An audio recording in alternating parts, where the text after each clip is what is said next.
There's literally thousands of YouTube videos on Blender, and everyone's giving you their opinion on what they think you should do.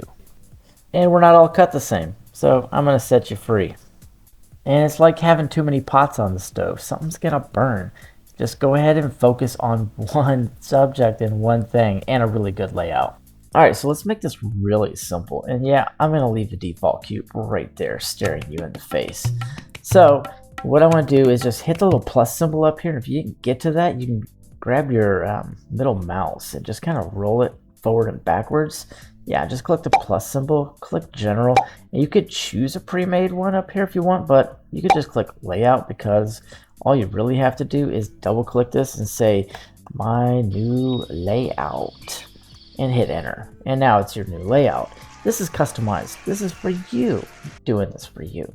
So now what you can do with this new layout is you could, do not use the timeline, get rid of it.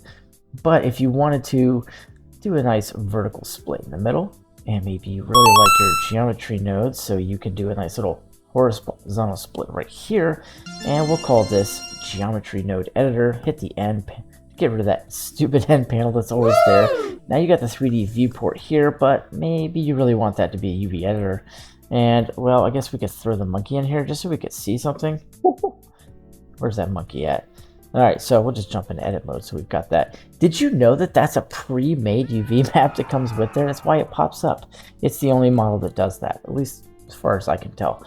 And so now you've got this amazing layout, and maybe you just want this to be right here, and you want your samples to always be on 50, and you always want the denoising off for the viewport, so you don't have that kind of like a glitchy little blurry problem when you're looking in the viewport. So let's just turn that off real quick, and that way you can kind of see this actually looks a heck of a lot better. So if you don't turn on the denoising, you won't get that blurry underwater effect, which is really gross. All right, so okay, that's good. Now you're done. You've made this amazing setup.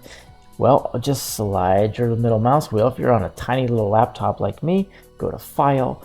Let's go down here, Defaults, click Start Save Up File. Click that, but don't move your mouse. And then click Start Save Up File again. You're welcome. Now you've got a customized layout where you can literally just do whatever you want. And if you want to get really crazy and add a bunch of other little screens in here because for some reason you just absolutely need them, well, there you go. Here's a pretty cool layout where you can kind of modify things, right? And then have a viewport setting over here where this one just looks at the viewport, and you know what, you could just put this one on random so it's got the color. You can tell when you've got different models in here, right? Looks kind of cool. Then if you do need a timeline, just come down here and do a little tiny horizontal split and then throw the timeline in. Where's that little sucker at? It's always so hard to find. And what you'll have to do is kind of left click and drag that little sucker out over there, and then left click and drag this, and then run the middle mouse wheel down until you've got what you want, and then the middle mouse over here to get the number of frames. And now you can roll it back just a little bit so you have the frames and the play button available. There you go. See you guys in the next tutorial lesson.